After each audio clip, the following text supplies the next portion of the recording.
September of last year when we decided to enroll Seska in a play school setup. And the reason why is we want her to socialize with other kids of her age. As you may already know, ako lang palagi yung kasama niya, saka yung daddy niya everyday, and medyo aloof pa siya sa ibang tao. So what we wanted for her is to improve her social skills sana. Saan namin siya in-enroll? In-enroll namin siya sa Gabriel Arcangel Toddler Play School, General Trias Branch. And yung program na kinuha namin is for Saturday only. Kasi parehas kami ng daddy niya na may pasok every weekdays. So hindi kami pwedeng makapag-commit ng weekdays na pasok. So yun, Saturday, tapos 4 months session siya from September up until December. Total of 12 sessions siya, 1 hour per class. So every Saturday nga lang kami. And all materials and worksheets included naman na dun sa babayaran mo. Pwede kang magbayad ng cash or pwede rin naman ding installment. So if you want to know more about this play school, you can check their Facebook page. Marami silang branches, hindi lang sa General Trias. Meron din sila sa iba't iba, sa Noveleta, sa Tansa, sa Bacoor, sa Dasma. So you may check their page and then inquire if you want to. Marami silang activities katulad ng puppet making and dance class, Little Einstein and Little Chef. Meron ding art class and storytelling, learning games, may mga assessment exam din sila, music and movement, writing, worksheet, and a lot more. Bukod sa weekend class, they also offer regular classes. So during weekdays yan. And nagkikater sila ng ages from 1.5-year-old up until 4 years old. So for playgroup class, usually yan yung mga 1.5 to 2.5 years old. Tapos sa toddler starter naman, mga 2.5 siguro, 2.5 years up until 3 years old. And then meron din silang pre-kinder and yun naman yung 4 years old. So eto na nga, nung first day namin, as expected, umiyak siya ng sobra, as in malalang iyak. Hindi ko siya mapatahan kahit anong gawin ko. Siguro kasi hindi niya kilala yung mga tao na nasa loob ng classroom. Kasi andun yung mga kids, tapos yung mga parents, and then yung mga teacher. So siguro iniisip niya, sino ba tong mga to, nasan ba ako? So hindi siya sanay. So expected talaga namin na iiyak siya. And umokay siya siguro mga last 10 minutes na nung klase. Medyo na na siya, okay na siya, relax na siya. Pero nung first 50 minutes talaga, super iyak siya ng todo. And sabi nga ni daddy, wag nating pilitin, baka hindi pa siya ready. Pero sabi ko, hindi, masasanay din yan sa una lang. And yun nga, nung second session naman namin, hindi na siya umiyak. So, medyo nag-enjoy na siya ng konti. Yung second session namin, yun yung meron na silang activity talaga na nagko-color sila. Tapos, meron silang activity na gumagamit ng glue. May mga dinidikit-dikit sila mga arts and crafts. And then, also, nung second session nila, if I remember correctly, gumawa sila ng donut. Dinesign nila yung mini donut. So, binigyan sila ng para mga sprinkles and then yung chocolate. So, sila yung nag-design. So, enjoy naman niya. So, third session, fourth session, at yung mga susunod pang session, medyo okay na siya. Hindi na siya umiiyak. Pero, there are times na ayaw pa rin niyang lumayo sa akin. Kasi yung mga parents, yung mga mommy and mga daddy, allowed sila inside the classroom kasi syempre pag umiyak nga naman yung anak or naghabol, mahirap patahanin. So, allowed kami inside. So, yun, medyo habol pa rin siya sa akin ng konti pero nakikita ko naman yung progress niya na nakikinig siya and nakikipag-participate naman na siya sa classroom. So, that's a very good progress for us. And yung mga sumunod pa na session, nakapansin namin na sobrang nag-improve yung social skills niya. Hindi lang dun sa mga tao inside the classroom but also yung mga tao na nakakasalamuhan niya na hindi niya masyadong kilala, hindi na siya umiiyak agad. So, sobrang laking improvement and sobrang laking tulong nung play school na to for her. Hanggang dumating na nga dun sa point na nagpapaiwan na siya sa classroom. So, binibrief ko naman siya. Sinasabi ko naman sa kanya na mommy cannot go inside anymore. It should be just you and your classmate and the teacher.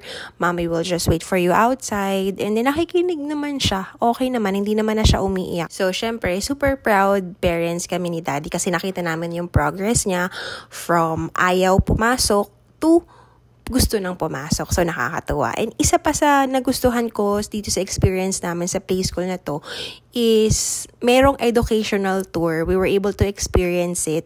So, sinama ko talaga si Seska para ma-experience niya kung ano yung feeling ng nag-field trip. Kasi, syempre, healing inner child tayo nung bata tayo. Medyo hindi tayo nakakasama sa field trip dahil medyo mahirap ang buhay noon. Pero ngayon, I want Seska to experience everything. So, ito na nga yun.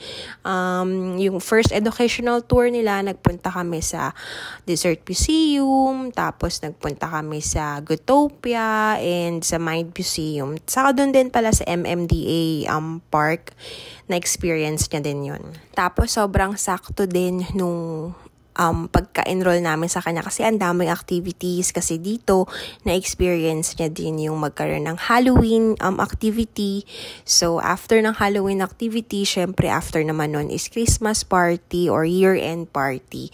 So, lahat yon na-experience si Seska and nakakatuwa. Talagang para na kaming mayroong estudyanteng maliit. So, kayo mga mommies, if gusto nyo i-enroll sa play school yung anak nyo, wag na kayong magdalawang isip kasi it will really be a great help or parang ito yung magiging foundation niya para, maging street smart, para hindi masyadong kimi sa mga tao. So, happy kami sa progress niya. Super. Meron din pala tong mga assessment exam. So, for the duration of 4 months, 2 yung exam nila. Nung unang exam niya, hindi kami pumasok inside. Siya lang talaga yung pumasok. Tapos, yun, tinulungan siya ni teacher. Nasagot yun yung paperwork, yung activity sheet. And then, nung second na exam niya, I was allowed to go inside kasi medyo umiiyak si Seska that time. Siguro wala siya sa mood. But, result ng exam, both perfect. So, nakakatuwa kasi hindi lang social skills yung pwedeng matutunan talaga kapag nasa play school is pwede rin syempre matutunan kung ano yung mga dapat na alam na ng mga toddler katulad ng mga shapes, ng letters, ng colors. Though, yun naman ay pwedeng ituro inside sa bahay. Kayo lang. But syempre, parang mas na-enhance kapag mas natuturuan sila or mas natututukan sila ng mga teachers. And isa pa sa masasabi ko dito, yung mga teachers, sobrang gagaling nila, super patient, and talagang super kid yung parang approach nila, talagang pangbata. Kaya makikita mo talagang naiengganyo at nag-e-enjoy yung mga bata sa pakikinig sa kanila. And at the same time, may natututunan talaga. Isa pa sa nakakatuwang experience is may mga classmates si Seska na nag-birthday.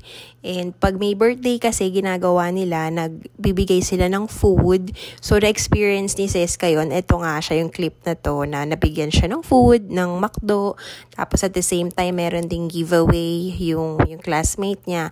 So, 2 classmate niya yung nag-birthday all throughout the sessions namin. And yun, nakakatuwa lang kasi nung bata ako na remember ko, pag may mga classmate kami na nagbibigay ng McDo or Jollibee sa school, talagang wow, yaman ito So, yun. So, sabi namin, pag si Seska nag-birthday, gagayahin din namin. Ganon din, magbibigay din kami ng food para sa mga classmate niya and giveaway. And tong pag-enroll namin sa kanya sa play school, parang hindi lang to para sa kanya, para din sa amin, parents niya. Kasi parang through this, hinihil din namin yung inner child namin. Parang yung hindi namin naranasan nung mga ganitong bata kami is pinaparanas namin sa kanya kasi deserve niya naman yun and nakakita namin na natutuwa naman siya. So, natutuwa din kami as parents. So, yung masasabi ko all throughout the 4 months session namin dito sa play school is sobrang worth it talaga. Kaya nga naman, since tapos na yung session nila, actually dapat December lang pero na-extend ng January kasi di ba may mga holiday nung mga nakaraan na tumpat ng Sabado. So, yun, we would like to enroll her again.